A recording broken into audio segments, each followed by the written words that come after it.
Hi, I'm Naloy.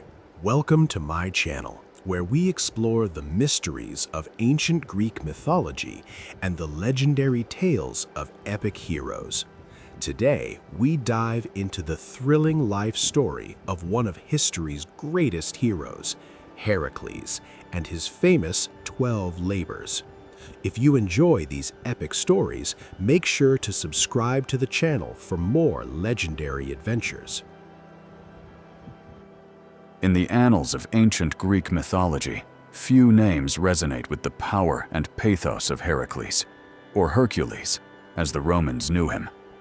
A demigod, son of the mighty Zeus and the mortal Alcmena, he was destined for greatness, yet plagued by a curse far greater than any beast he would ever face. This is not merely a tale of strength, but of profound suffering, divine jealousy, and an unyielding quest for redemption. Our journey begins not with triumph, but with tragedy, leading to the very first of his 12 impossible labors, the slaying of the Nemean Lion. Heracles was born with the blood of Zeus, a blessing that became his greatest curse. Hera, the queen of the gods, eternally scorned by Zeus's infidelities, harbored a relentless hatred for Heracles. She saw him as a living testament to her husband's betrayal, and her wrath knew no bounds. It was her dark magic, her divine fury, that plunged Heracles into a temporary, but utterly devastating, madness. In that fugue state, blinded by a rage not his own, Heracles committed the unforgivable. He murdered his beloved wife, Megara, and their children. When sanity returned, it brought with it the crushing weight of his deeds. The joy of his past was extinguished, replaced by an unbearable agony. His mighty hands, once capable of astounding feats, now felt irrevocably stained. Desperate for solace, for a path to absolution, Heracles sought the wisdom of the Oracle of Delphi. The priestess, Pythia, relayed the will of the gods. To purify his soul, Heracles must journey to Tiryns and serve King Eurystheus, his cowardly cousin, for 12 arduous years. He was to perform 12 labors, each seemingly more impossible than the last. These were not merely tasks, they were death sentences, crafted by a king who feared Heracles' power and yearned for his demise. Heracles, broken but resolved, accepted his fate. His life, once glorious, was now a penance. And the very first shadow that loomed over his path to redemption was the terrifying legend of the Nemean Lion. The Nemean Valley, nestled amidst the rugged landscapes of Argolis, had once been a verdant tapestry of olive groves and vineyards. But by the time Heracles arrived, it was a desolate wasteland, its fertile soil stained with fear and blood. This transformation was wrought by a singular, monstrous entity, the Nemean Lion. This was no ordinary beast of the wild. Ancient accounts tell conflicting, yet equally terrifying tales of its origin. Some say it was the spawn of Typhon, the most fearsome of all monsters, and Echidna, the mother of all monsters. Others whispered that it had fallen from the moon itself, a celestial terror sent by the goddess Selene. Regardless of its parentage, its existence was a divine curse, a living testament to primordial chaos, the lion's most fearsome attribute. The very core of its invincibility was its hide. Its fur was said to be impenetrable, impervious to any weapon forged by mortal or even divine hand. Bronze swords shattered upon its skin, arrows bounced harmlessly away, and even the sharpest flint could not leave a scratch. It was a walking fortress of flesh and bone, a creature beyond the reach of conventional warfare. Its claws were sharper than any blade, capable of rending armor and flesh with ease. Its roar, a thunderous tremor, could make the bravest warriors cower, striking panic into the hearts of any who heard it echo through the valleys. For years, the Nemean Lion had terrorized the region. Farmers lost their livestock, shepherds their flocks, and entire villages were abandoned. Prayers to the gods went unanswered, and despair settled like a suffocating shroud over the land. With Eurystheus's command ringing in his ears, Heracles set off for Nemea. He was alone, his journey a testament to his resolve. It was a path lined with the ghosts of the lost and the unspoken fears of those who remained.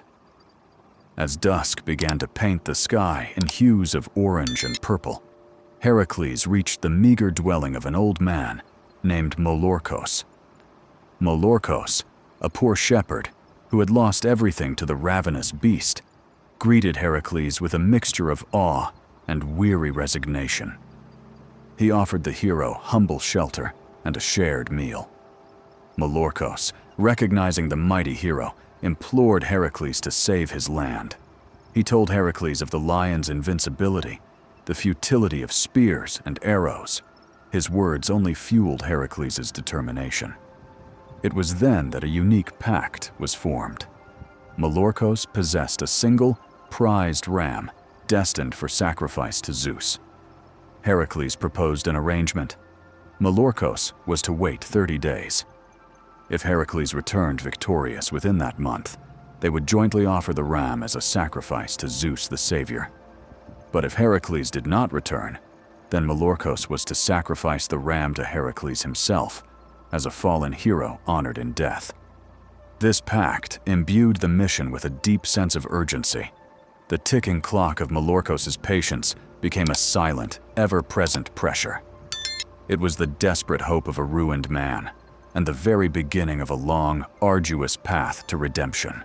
Armed with his bow, a quiver of arrows, and a massive club carved from an uprooted wild olive tree, Heracles ventured into the heart of the Nemean forest. He did not find the lion immediately. The beast was a master of its domain, a ghost in the thicket. For days, Heracles tracked the creature, observing the grim signs of its passing, shattered bones of cattle, and the chilling absence of all other wildlife. The forest was holding its breath. Finally, as the sun began to dip behind the jagged peaks of Mount Tretos, Heracles saw him. The Nemean Lion emerged from a thicket, its golden fur shimmering with an unnatural light, its muzzle stained with the remains of a recent kill. It was larger than any bull, with shoulders like granite and eyes that held the cold, ancient hunger of a primordial god. Heracles did not hesitate. He drew his great bow, an instrument of war that could pierce the thickest bronze armor, and let fly a shaft aimed straight for the lion's heart. The arrow struck true, but instead of piercing the flesh, it bounced off the lion's hide as if it had struck a stone wall. The lion didn't even flinch. It merely turned its massive head, curious and annoyed. Heracles fired again, and then again.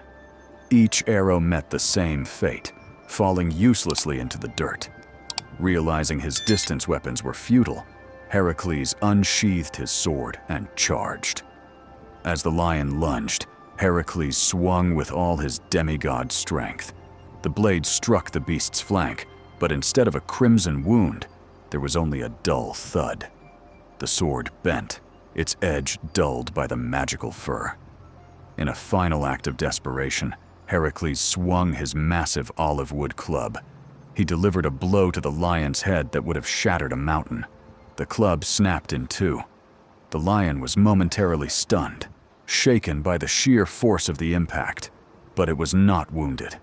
It retreated toward a cave, realizing that for the first time, it faced a predator as relentless as itself. The lion retreated into a cave on Mount Tretos, a cavern with two openings. Heracles knew that if he followed it blindly, the beast would simply escape through the other side, and the hunt would begin anew. Drawing on the wisdom that would later define his legends, Heracles blocked one of the entrances with massive boulders, sealing the exit. Now, there was only one way in and one way out. Heracles entered the darkness. The air inside was thick with the stench of death and the low, rumbling growl of the waiting predator. In this confined space, there was no room for bows or broken clubs. This would be a battle of primal strength. Man against monster. Demigod against destiny. As the lion pounced, a whirlwind of gold and shadow, Heracles did the unthinkable. He dropped his broken weapons and met the beast with his bare hands. He lunged forward, dodging the lethal swipe of a claw that could rend iron, and threw his powerful arms around the lion's massive neck. This was the ultimate test of Heracles' divine lineage. The lion thrashed, its claws tearing at Heracles' sides, but the hero did not let go. He tightened his grip, his muscles bulging like coiled serpents. He channeled every ounce of his rage, his sorrow, and his desire for redemption into that single chokehold. The cave echoed with the lion's muffled roars and the hero's grunts of agony. Slowly, the lion's struggles weakened. Its lungs, deprived of air, burned. Its golden eyes began to bulge and dull.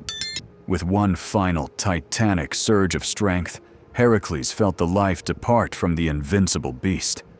The terror of Nemea was dead, not by the edge of a blade, but by the raw, unyielding power of a human spirit pushed to its absolute limit. Some stories from America's past. Victory had been won, but Heracles faced a final dilemma. He wished to take the lion's skin as proof of his deed and as armor for his future labors. However, even in death, the hide remained impenetrable.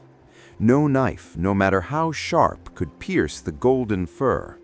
He sat in frustration, the 30-day deadline of Melorkos's pact looming. It was then that the goddess Athena, his constant protector, whispered a divine insight into his mind. She showed him that the only thing in existence sharp enough to cut the lion's skin was the lion's own razor-sharp claws.